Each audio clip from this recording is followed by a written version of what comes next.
অদৃশ্য ভয় ছড়িয়ে আছে। হঠাৎই আহাদের দিকে এক ঝটকে নিজের কোলে তুলে নিল। শাহিন তখন দরজার ফাঁকে দাঁড়িয়ে সব দেখছিল। আহাদের প্রতিটি ইশারায় সাড়া দিতে প্রস্তুত। আনিকার চোখে তখন আতঙ্ক। আহাদ তার দিকে তাকিয়ে কড়া কণ্ঠে বলল, ক্লাসে ফোকাস করো। আর একটা কথা মনে রেখো, আহিয়া যেন এই ব্যাপারে কিছু আপনি জানতে না যার পারে। লগে বিয়ে দিবেন তারে আহত নিঃশ্বাস দেখেন। রুদ্ধ করে শুধু মাথা নাড়ল। প্রতিবাদ করার মতো শক্তি আর সাহস কিছু অবশিষ্ট ছিল না তার। হৃদিক নিস্তেজ শরীরকে বুকে চেপে আহাত ধীর পায়ে দরজা দিয়ে বেরিয়ে গেল। পিছনে ছায়ার মতো হাঁটছিল শাহিন। বাইরে অপেক্ষমান গার্ডরা চারিদিক থেকে ঘিরে ধরল তাদের। এমন দৃশ্য যেন পুরো ডিপার্টমেন্টকে অদ্ভুত নিস্তব্ধতায় আবদ্ধ করে ফেলল। একসময় ভিড় কমলো, ক্লাসে স্বাভাবিক পরিবেশ ফিরে এলো। মিরপুর 11-তে এসে গাড়ি ধীরে থামলো রিক্তার ভবনের সামনে। গাড়ি দরজা খুলে না দিই আমাদের মুখে কোনো ভাবান্তর নেই, অথচ তার কোলে এখন নিস্তেজ হয়ে পড়ে আছে রীতিতা, যার এক টুকরো বরফ নড়াচড়া নেই। নিঃশ্বাসও যেন ক্ষীণ।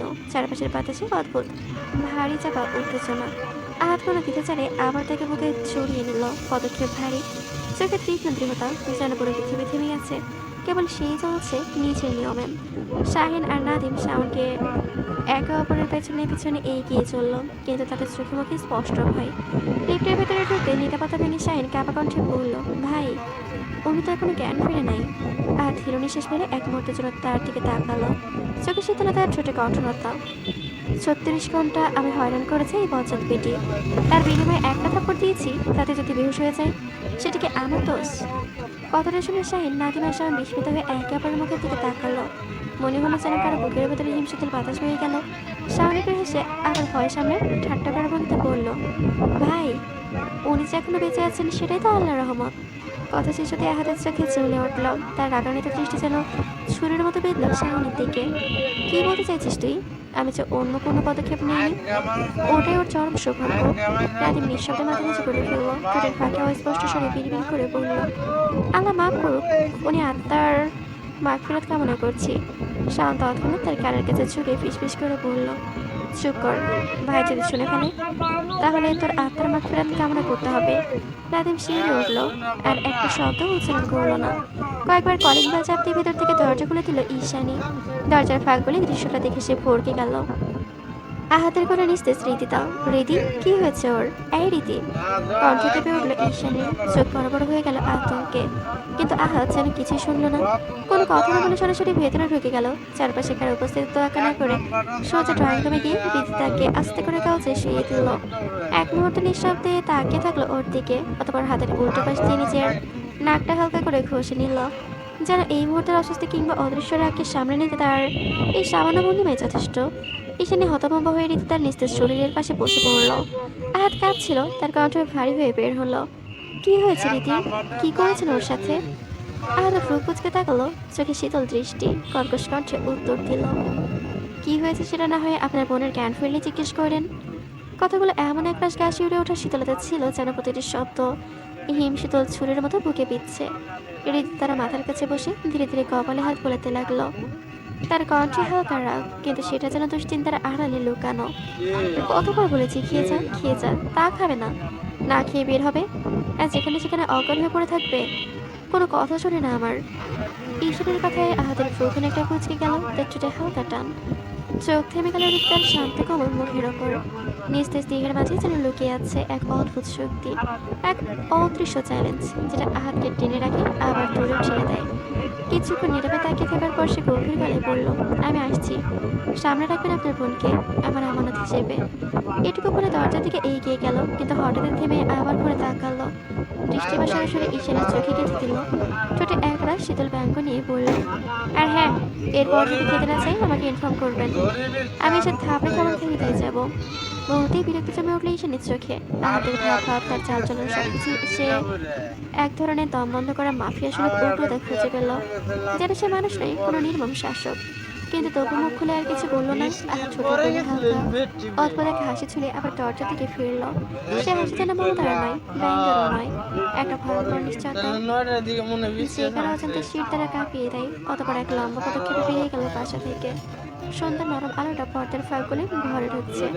রিক্তা চুপচাপ বসে আছে, দুহাত গালে রেখে, চোখ দুটো শূন্য স্থির, অথচ মনে হচ্ছে ভেতরের একটা ঝড় বইতেছে।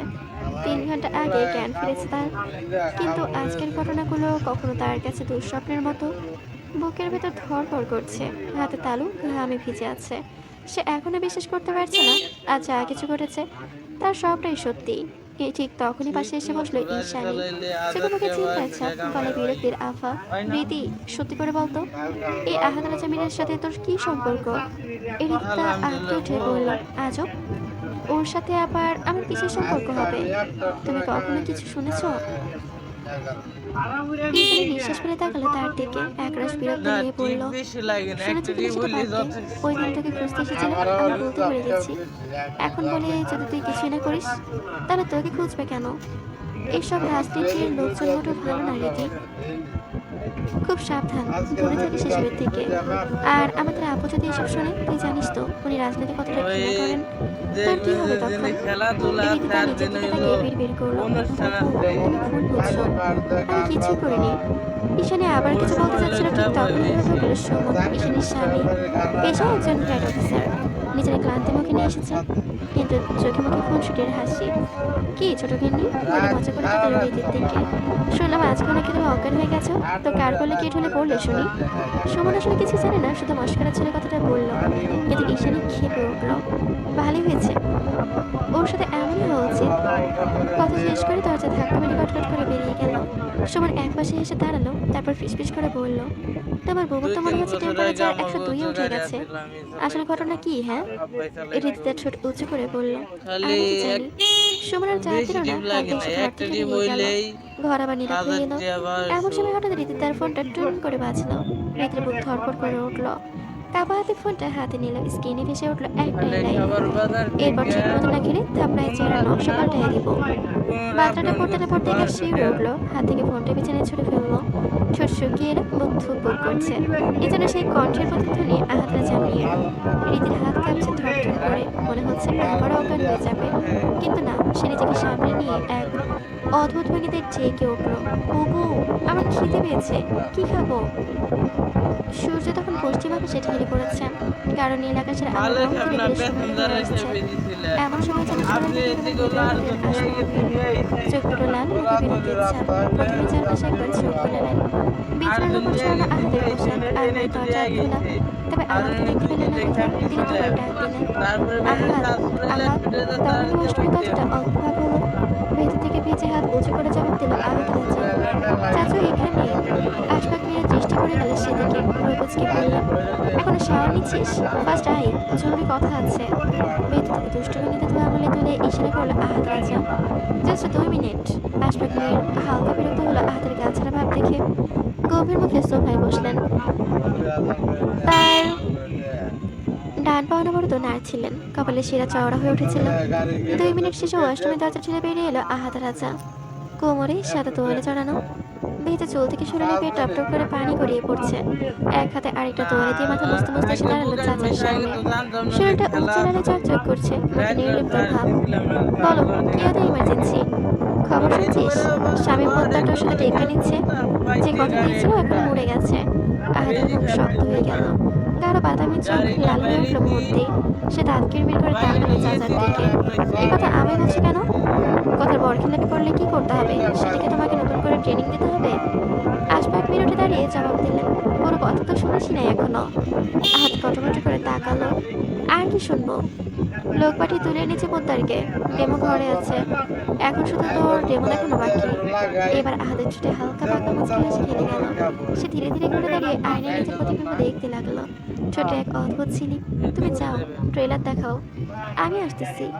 আশপাক মেয়ের মাথা নেড়ে ভারী পদক্ষেপে বেরিয়ে গেলেন।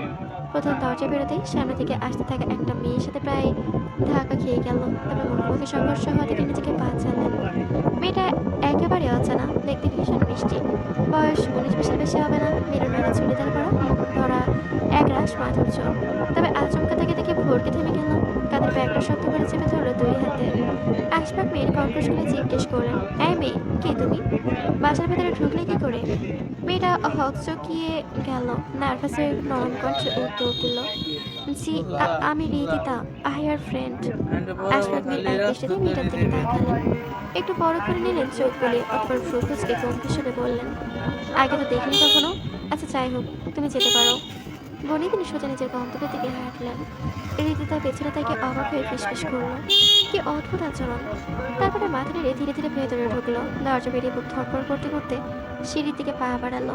প্রতিটা কদমে ভয় কাজ করছিল, যদি আবার কারোর সামনে পড়ে যায়। আর সাওয়াল যখন শুরু হয়, ঠিক তখনই তার ভয়টা সত্যি হলো। পেছন থেকে একটা গম্ভীর নারী কণ্ঠ ভেসে এলো, এই মেয়ে, কে তুমি? এদিকে আসো। হৃদের বুক কেঁপে উঠলো, চোখ পিটপিট করে ধীরে ধীরে ঘুরে তাকালো। ড্রয়িং রুমে রাজকীয় কুশন ঢাকা কিং সাইজ চেয়ারে বসে আছেন মধ্যবয়সী এক নারী। চোখে ভারী প্রেমের চশমা, পরিপাটির শাড়ি, মুখে কঠোরতার ছাপ। রিদিতা ভয়ে ভয়ে এগিয়ে গেল, বুঝতে পারলো এটা আহিয়ার মা। মাথা নিচু করে সালাম দিল, আসসালামু আলাইকুম। তিনি ঠান্ডা গলায় জবাব দিলেন, ওয়ালাইকুম আসসালাম। নাম কি তোমার? জি, রিদিতা রায়ান। তুমি আহিয়ার বন্ধু? জি। বাসা কোথায়? মিরপুর 11। এখানের স্থানীয়? জি না, বাড়ি বরিশালের ভোলা জেলায়। এখানে বোনের বাসায় থেকে পড়াশোনা করি। পরিবারের সবাই কি গ্রামেই থাকে? জি। বাবা কি করেন? ভাই বোন কজন? আপু একজন শিক্ষক, আমি গৃহিণী। আমরা 4 ভাই বোন। ভাই সবার বড়, নাম ইব্রাহিম। তারপর বোন ঈশানী, তারপর আমি নিজে, আর ছোট একটা বোন আছে, রাইসা। রিদিতা হালকা কেঁপে উঠে এক নিঃশ্বাসে সব বলে দিল। আফরোজা সেই গভীর দৃষ্টিতে রিদিতার মুখের দিকে তাকালেন। কিছুক্ষণ ভ্রুকুচকে থেকে নির্লিপ্ত সুরে বললেন, ঠিক আছে, তুমি যাও। আহিয়া উপরে নিজের ঘরেই আছে। রিদিতা মাথা নাড়িয়ে দ্রুত সিঁড়ি বেয়ে উপরে উঠে গেল। বুক থেকে চাপা ভয়টা যেন একটু হলেও সরে গেল। পেছনে বসে আফরোজা শেখ গভীর দৃষ্টিতে মেয়েটি চলে যাওয়া দেখতে লাগলেন। ঠোঁট শক্ত করে কিছু একটা ভাবলেন মনে মনে, তারপর আঙুলের ডগা দিয়ে চশমার ফ্রেমটা ঠিক করে আবার হাতে ধরা ফাইলের দিকে মন দিলেন। রিদিতার মনে হঠাৎ করে আহিয়ার উপর অভিমান জেগে উঠেছিল। ক্ষিপ্ত ভঙ্গিতে কাটা দরজাটা ঠেলে ভেতরে ঢুকতেই মুখ থেকে বের হয়ে এলো, আহিয়ার বাচ্চা। কথাটা শেষ করার আগে পাথরের মধ্যে মতো জমে দাঁড়িয়ে গেল দরজার সামনে। চোখ বড় বড় হয়ে গেল, নিঃশ্বাস যেন আটকে গেল বুকের ভেতর। তার থেকে মাত্র কয়েক ফুট দূরে দাঁড়িয়ে আছে আহাদ রাজামের, অর্ধনগ্ন অবস্থায়, কেবল একখানা কালো ট্রাউজার পরে। ঘরের মৃদু আলোয় চকচক করছে তার কাঁধ, বুক আর অ্যাপস। শক্তপোক্ত শরীরটা যেন জীবন্ত ভাস্কর্যের মতো। শাড়িটা দাঁড়িয়ে আছে সামনে। রীতি তার গলা শুকিয়ে এলো, নিজের অজান্তেই ঘাড় একটু কাত হয়ে গেল। ওষ্ঠজোড়া ফাঁক হয়ে দৃষ্টি আটকে গেল আহাদের শরীরে। সে যেন চোখ ফেরাতে পারছিল না। আহাদ ধীর পায়ে 2 কদম এগিয়ে এলো তার দিকে। রীতি তার নিঃশ্বাস হালকা কেঁপে উঠল। আহাদের চোখে তার কানের কাছে এসে ফিসফিস করে বলল, আহিয়ার তো বাচ্চা নেই, তবে আপনি চাইলে আমরা একটা ছোটখাটো ক্রিকেট টিম বানাতেই পারি, মিস জানো। রীতি তার দৃষ্টি এখন আটকে আছে তার শরীরের দিকে। অবচেতন ভাবে তর্জনী আঙুল বাড়িয়ে 2বার স্পর্শ করলো হাতের চকচকে বুকে। মনে হলো যেন ছুঁয়ে নিশ্চিত হতে চাইছে এটা বাস্তব নাকি কল্পনা। হাত কিছু না বলে শুধু অদ্ভুত ভাব তৃষ্ণায় ভরা চোখে তাকিয়ে রইল। হঠাৎ রীতি তার চমকে উঠল, তীব্র চিৎকার দিয়ে পেছনে সরে গেল। তার ঠিক পিঠ গিয়ে ঠেকলো কাঠের দরজায়। চোখ বড় বড় করে তাকিয়ে ভাঙা গলায় বলল, আপনি এখানে? আপনি আহিয়ার রুমে কি করছেন? আহাদ শান্তভাবে বাম হাতের উল্টো পিঠ তার নাকটা ঘষে নিল, অতপর বিছানা থেকে শার্টটা তুলে গায়ে জড়িয়ে নিতে নিতে উত্তর দিল, ফার্স্ট অফ অল এটা আহিয়ার রুম না, অ্যান্ড সেকেন্ডলি আমার বাড়িতে আমার রুমে দাঁড়িয়ে আমাকে প্রশ্ন করছেন আমি এখানে কি করছি? Interesting, very interesting. রীতিতার চোখ আরো বিস্ময়ে বড় হলো, আপনার বাড়ি? আহাদ এবার 2 কদমে গিয়ে এসে সামান্য চোখে মুখোমুখি দৃষ্টি মেলালো। কাঠের রুক্ষ দৃঢ়তা, ইয়েস। ভালো করে তাকিয়ে দেখো মিস জানো, কোন দিক থেকে এটা আহিয়ার রুম মনে হয়? রীতিতে তখন ধীরে ধীরে চোখ বোলাতে লাগলো চারপাশে। সত্যি তো, রুমটার প্রতিটি কোণ যেন পুরুষের রচিতে সাজানো। বড় বড় 2টো অদ্ভুত পেন্টিং টানো দেওয়ালে। অন্য পাশে ঝুলছে 2টো গিটার, একটা বাসন্তী আর একটা কফি মিলনের সংমিশ্রণ। দেওয়ালের অন্য পাশে ঝুলানো কিছু বক্সিং গ্লাভস। কোণের স্ট্যান্ডে চলছে একাধিক ব্লেজার। আরেক কোণের ড্রেসিং রুম। রুমটা বড়, পরিপাটি, অথচ রুক্ষ। সেদিন এসবের কিছু খেয়াল করেনি রীতিতা, মনে মনে ফিসফিস করলো। মানে গেটের সামনে যে মির হাউস লেখা ছিল, তার মানে এটা আসলে আহাদ রাজা মিরের বাড়ি। ইস, কি বুঝছো আমি এখন কি বলবো, কিভাবে বের হবো এখান থেকে? ঠিক তখনই হঠাৎ 2 আঙুলে তুড়ি বাজে তার ধ্যান ভাঙালো। কি হলো, কোথায় হারিয়ে গেলেন মিস জানু? এরই লজ্জা আর ভয়ে গুটিয়ে গেল।